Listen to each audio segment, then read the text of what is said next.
Hello everyone, Namaste and welcome back to Smriti Fam Official.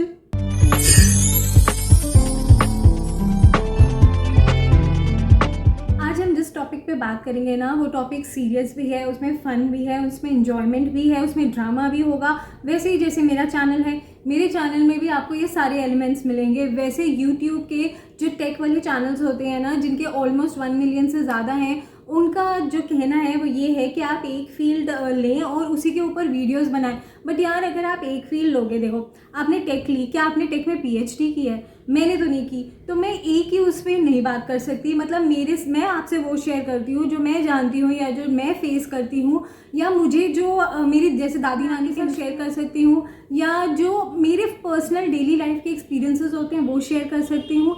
अब take की भी मुझे कुछ बातें मालूम है, मैं आपके साथ वो शेयर कर सकती हूँ। बट आप ये बोलो कि हमेशा मैं ज्ञान की बातें करूँ तो वो मुझसे नहीं होता।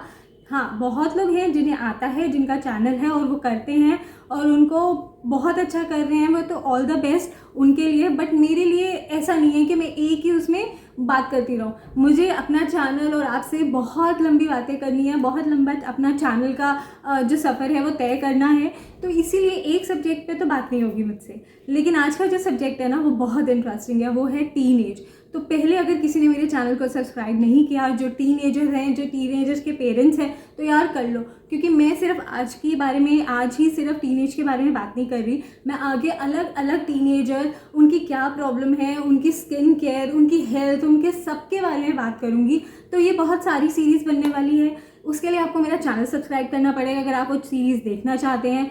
तो आज की सीरीज़ का जो फर्स्ट एपिसोड है या फर्स्ट पार्ट है उसे स्टार्ट करते हैं। और सबसे पहले मैं स्किन केयर पे नहीं जाऊंगी, सबसे पहले मैं बात करूंगी पेरेंट्स से, क्योंकि उनसे बात करना ज़रूरी है। फिर हम अपने टीनेजर्स के बारे में बात करेंगे। आई फील टीनेजर एक बहुत अच्छा फेज़ है, जो टीन्स का फेज़ है। मीन्स उसमें फ़न भी है, ड्रामा भी है, पजल्स भी है, प्रॉब्लम्स भी है, सब कुछ है।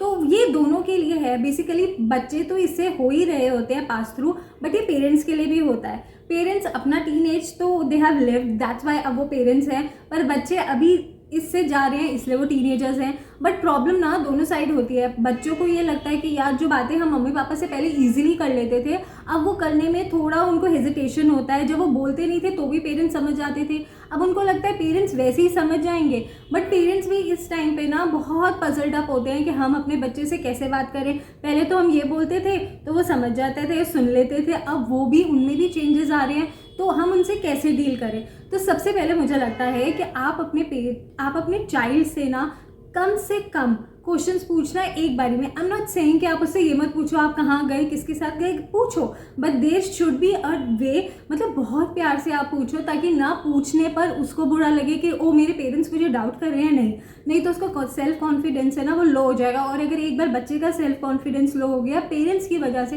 तो उसे वापस नॉर्मल करना ना थोड़ा डिफिकल्ट होता है। तो आप अपने बच्चे से कुछ भी पूछो, बट ऐसे पूछो कि उसको बुरा ना लगे, मतलब उसको हर्ट ना हो और आपको सब कुछ मालूम भी हो। आप अपने बच्चे के जितने अच्छे फ्रेंड बन के रह सकते हो ना, उससे अच्छी कोई चीज़ नहीं हो सकती। आई एम श्योर कि हर पेरेंट चाहता है कि उसका बच्चा टीन एज से सेफली अडल्टहुड में आ जाए, लेकिन उसमें बहुत सारी चीज़ें हैं जो बच्चे को तो करनी है, पेरेंट्स को भी करनी है। और सबसे इम्पॉर्टेंट है कि इस टाइम पेरेंट्स को ना काम रहना चाहिए, कूल रहना चाहिए। आई एम नॉट सेइंग कि इतने कूल हो जाओ कि एक्स्ट्रा फ्रीडम दे दो, नहीं, बट आई एम सेइंग इतने कूल हो जाओ कि वो अपनी बात आपसे आके आराम से कर सके। उन्हें हेजिटेशन ना हो कि यार मैंने पापा को अब ये बता दिया या मम्मा को ये बता दिया तो वो मेरे बारे में क्या सोचेंगे। नहीं, आप अपने बच्चे को वो स्पेस दो, वो कॉन्फिडेंस दो कि उसको ये लगे कि वर्ल्ड में कोई सुने ना सुने, मेरे पेरेंट्स को अगर मैंने ये बात बोल दी तो वो समझ जाएंगे और मेरी प्रॉब्लम में हेल्प भी करेंगे। और अगर उसने कोई गलती की हो तो उसको पता हो कि सॉल्व होने के बाद अब वो गलती अगली फिर से उससे ना हो। तो ये कॉन्फिडेंस आपको अपने बच्चे में ज़रूर लाना है। Stop treating your kid as a child, क्योंकि वो अपने किड वाले फेज से निकल चुका है, अब वो टीनेज के फेज में है। तो तब आप जब उसे खाना अपने हाथ से खिलाते थे, अगर उसे अच्छा लग रहा है तो आप अभी भी खिलाओ, ज़रूर खिलाओ। बट अगर वो कह रहा है कि नहीं मैं खुद खा लूँगा, तो आप खाने दो, आप उसके साथ बैठ जाओ, आप उसके साथ बैठ के खाओ अपने हाथ से। अगर वो अपने हाथ से खाना चाहता है तो खाने दो। और ऐसे ही अगर वो अपने फ्रेंड्स वगैरह के घर पार्टी में जा रहा है, मिलने जा रहा है, बर्थडे पार्टीज़ में जा रहा है या ग्रुप स्टडी करने जा रहा है, तो ये ज़रूरी नहीं है कि आपको भी वहाँ होना चाहिए। आप ड्रॉप करने जाओ, अगर आप वहाँ पे इनवाइटेड हो तो आप वहाँ पे बैठो, वेट करो, एंजॉय करो, बट ज़बरदस्ती मत बैठो। अगर वो सिर्फ बच्चे की ही पार्टी है तो आप ड्रॉप करो, जब वो पार्टी कर ले तो उन्हें पिक करो। आपको अपने बच्चे को इतना तो ट्रस्ट करना पड़ेगा कि जहाँ वो पार्टी के लिए गया है वो कुछ गलत नहीं कर रहा, तो ये आपको ज़रूर करना है। ये सब बातें जो मैं कर रही हूँ, आई एम श्योर ये सब बातें आपको भी मालूम होगी, बट हम डे टू डे लाइफ में ना इन चीज़ों को थोड़ा पीछे रखते हैं। पता होते हुए भी टाइम नहीं निकाल सकते इन चीज़ों के लिए, तो हो सके इन चीज़ों के लिए ज़रूर टाइम निकालिए।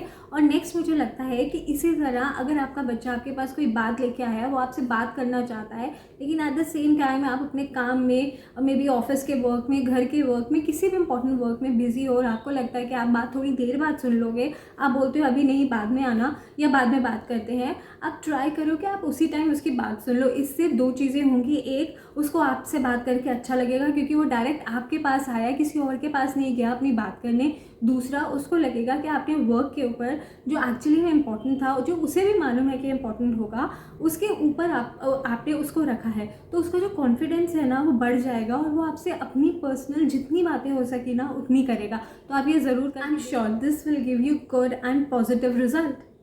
अब ऐसे बात करते हुए उसने आपसे कुछ ऐसी बात कर दी जो आपको लगा कि सही नहीं है, तो आप हीट ऑफ द मोमेंट में आके ना उसे कुछ ऐसा मत कहिए। आपने उसकी बात समझ ली, अब आपको लगता है कि आपको ये बात किसी और के साथ डिस्कस करनी चाहिए, तो आप उसको कामली उस टाइम वहाँ से भेज दीजिए। आप अपने पार्टनर के साथ हो या किसी के साथ भी वो बात डिस्कस करिए। उसके बाद अगर यार देखो वो बात ख़राब होगी तभी आपको गुस्सा आ रहा होगा, लेकिन ख़राब बात भी उसे समझानी ज़रूरी है। अगर आप सिर्फ गुस्सा कर दोगे ना तो उस टाइम वो उस बात को ठीक है सॉरी वॉरी बोल के वो बात ख़त्म हो जाएगी, बट उसे ये एक्चुअली में समझ में नहीं आएगा कि वो कितनी गलत बात थी।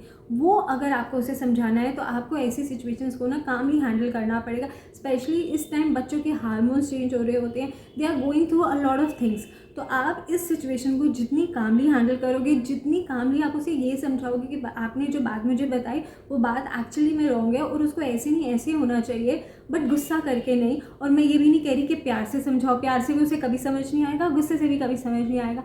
आप स्मार्टली इसे हैंडल करिए। पहले आप वो खुद बात अच्छे से समझिए और फिर उसे समझाइए। So this will really work you and give a bond जो आपका और उसका होना चाहिए, अ स्ट्रॉन्ग बॉन्ड। अब सेम ऐसी ही सिचुएशन में अगर आपको उसे नो बोलना पड़ता है तो आप प्लीज़ उसे नो बोल रहे हैं, आपको लगता है इस टाइम नो बोलना ज़रूरी है, तो आप उस नो पे स्टिक रहिए। ये नहीं कि उसने कुछ भी प्यार से आके बोला, थोड़ी सॉफ्ट मूवमेंट्स की, oh mama mama please and all that, तो आपने उसको येस बोल दिया। अगर आपको लगता है कि नहीं इस टाइम ये चीज़ इसके लिए सही नहीं है और आपने उसे समझा भी दिया फिर भी वो नहीं समझ रहा, तो आप उसे क्लियर बोलो कि बच्चा हम आपसे प्यार करते हैं बट इस टाइम आपके लिए ये चीज़ सही है और ये चीज़ सही नहीं है। आप उस पर ना थोड़ा स्ट्रिक्ट रहिए। देखिए अगर वो चीज़ उसके लिए सही नहीं है और आपने अभी उसके लाड प्यार में हाँ कर दी है, लेकिन आगे जाके ना वो उसे हार्मफुल भी हो सकती है, तो आप थोड़ा अगर नो में है तो नो में ही रहिए, येस में है तो येस में ही रहिए। उसके लाड प्यार में अपना डिसीजन चेंज मत करना। और ऐसे केसेस में ना स्पेशली अगर बॉयज़ की मॉम है तो वो बहुत जल्दी हाँ कर देती है बॉयज़ के लाड प्यार में, और अगर गर्ल्स की मॉम है तो वो स्ट्रिक्ट हो जाती हैं। दोनों ही सिचुएशन गलत है। ना बच्चे को ऐसी सिचुएशन में ना के बाद हाँ करिए और ना के बाद ज़रूरत से ज़्यादा स्ट्रिक्ट हो जाइए। आपको बैलेंस रखना होगा, बॉय हो या गर्ल हो, आपको बैलेंस रखना होगा। ना बॉयज़ ज़्यादा फ्रीडम आप उन्हें दीजिए, ना गर्ल्स को ज़्यादा स्ट्रिक्टनेस दीजिए, और ना वाइस वर्सा। तो आपको एक स्टेबल बनाना है। स्पेशली आप पेरेंट्स हैं, आप बना सकते हैं, बच्चे नहीं बना सकते, आप बना सकते हैं और उन्हें सिखा सकते हैं कि वो कैसे बनाएं। अगर अभी तक आपको मेरी बातें इंटरेस्टिंग लगी हो, जेन्युइन लगी हो, एक कनेक्ट फील हुआ हो, तो मेरे चैनल को यार ज़रूर सब्सक्राइब कर लो, बेल बटन ऑन कर लो, क्योंकि आगे की टीनेजर्स की वीडियो और बहुत सारी वीडियोस, ये आई टोल्ड यू, मैं एक ही उस पर वीडियो नहीं बनाती, मैं बहुत ज्ञान नहीं बांटती। ये तो जो मेरी एक्सपीरियंस है वो मैं आपके साथ शेयर कर रही हूँ, क्योंकि टीनेजर्स से तो हम सब अब आगे बढ़ चुके हैं, तो ये सारी एक्सपीरियंस मैं आपके साथ शेयर कर रही हूँ। जो मेरी मामा ने फील किया वो भी शेयर कर रही हूँ। अब इसके अलावा मैं और बहुत सारी चीज़ें बनाती हूँ, डांस वीडियोस भी बनाती हूँ। कुछ जैसे अभी मैंने लेटेस्ट एक बनाया, दैट वाई सिलेंडर्स के ऊपर जो डेट लिखा होता है या जो मंथ लिखा होता है वो क्यों लिखा होता है। अगर आप मेरे चैनल को सब्सक्राइब करोगे ना तो ये वीडियो भी आपको ज़रूर दिख जाएगी। अब ये तो है मेरी बातें, अब हम आगे करते हैं टीनेजर्स की बातें। तो सबसे इम्पॉर्टेंट जो मुझे लगता है ना वो ये है कि टाइम टू टाइम आपको अपनी बेबी को ये फील कराना ज़रूरी है कि आप उससे बहुत प्यार करते हो। और अगर उसने कोई चीज़ अचीव की है, या आई एम नॉट सेइंग कि वो क्लास में फर्स्ट आया है तभी आप उसको प्रेज करो, नहीं, अगर उसके मार्क्स अच्छे आए हैं, अबव एवरेज आए हैं, तो भी आप उसको प्रेज करो। और बाई चांस अगर उसने कोई एग्ज़ाम क्लियर नहीं किया तो बोलो बेबी इस टाइम नहीं हुआ, ओके है, हम आपको बिल्कुल नहीं डांट रहे हैं, बट दैट डजंट मीन कि आप नेक्स्ट टाइम नहीं करोगे। आप नेक्स्ट टाइम हार्ड वर्क करो, हम आपके साथ वर्क करेंगे एंड श्योरली आपके अपग्रेड्स आप ही जाएंगे। तो उसको हमेशा ये लगना चाहिए that you love your kid. मतलब ऐसे नहीं लगे कि उसे लगे नहीं यार मैं फेल हो गया, मेरे पेरेंट्स मुझे प्यार नहीं करेंगे, नहीं, आप उसे फेलियर में भी प्यार करो ताकि वो अचीवमेंट्स में बदल जाए। तो दिस इज़ वेरी इंपॉर्टेंट कि आप टाइम टू टाइम अपने बेबी को रियलाइज़ कराइए that you love your baby. And ये बिल्कुल मत सोचो यार कि बच्चे अब चाइल्डहुड से टीनेज में जा रहे हैं तो उन्हें आपकी ज़रूरत नहीं है, उन्हें हमेशा आपकी ज़रूरत है।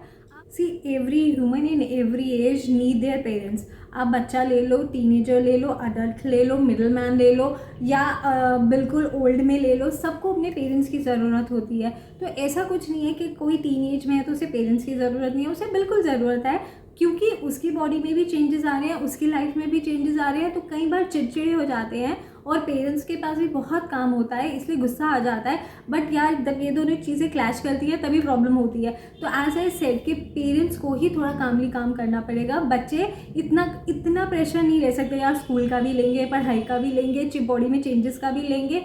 आई नो ये हमेशा से होता आया है, इसीलिए थोड़ी प्रॉब्लम्स आती हैं। लेकिन अगर अब हम इन्हें अच्छे से हैंडल करें ना तो उतनी प्रॉब्लम्स आएंगी नहीं। देखो प्रॉब्लम्स तो आएंगी, श्योरली आएंगी, बट रिड्यूस हो सकती है, बिल्कुल ख़त्म तो कुछ भी नहीं होगा। कुछ प्रॉब्लम्स तो आएंगी, अगर हम उसे सॉल्व कर लेंगे प्यार से, अच्छे से, सिचुएशन को स्मार्टली हैंडल कर लेंगे, जो चीज़ है वो समझा भी देंगे, तो जल्दी प्रॉब्लम सॉल्व हो जाएगी आराम से। तो इसीलिए टाइम टू टाइम बेबी को ये रियलाइज़ कराना ज़रूरी है कि वो इम्पॉर्टेंट है। से एट द सेम टाइम वो भी आपको रियलाइज़ कराएगा कि आप भी उसकी लाइफ में इम्पॉर्टेंट हो। तो ऐसा कुछ नहीं है कि कोई टीनेज में गया तो उसे पेरेंट्स की ज़रूरत नहीं है। अगर कोई ऐसा सोचता है ना तो बिल्कुल मत सोचना। बच्चा किसी भी एज में हो, बट उसे अपने ऊपर कॉन्फिडेंस तब होता है जब उसे लगता है कि उसके पेरेंट्स उसे ट्रस्ट करते हैं। तो सेम गोज़ विद टीनेज। आप भी अपने बेबी को टीनेज का इन्जॉयमेंट जो है, जर्नी जो इन्जॉय करने की है, वो करने में हेल्प करिए। आप भी इन्जॉय करिए, क्योंकि जैसे बच्चे के लिए टीनेज वापस नहीं आती, सेम दैट वे पेरेंट्स के लिए भी वो वाले बच्चे की वो एज वापस नहीं आती। बच्चा भी बड़ा होगा तो आपके एक्सपीरियंसेस भी बड़े होंगे ना। अगर आपको ये अच्छा लगा हो, एज आई सेड, चैनल को सब्सक्राइब ज़रूर करना, बेल बटन आइकन को ऑन ज़रूर करना, और बहुत जल्द टीनेज पे मैं नेक्स्ट वीडियो बनाऊंगी। टिल देन टेक केयर, नमस्ते।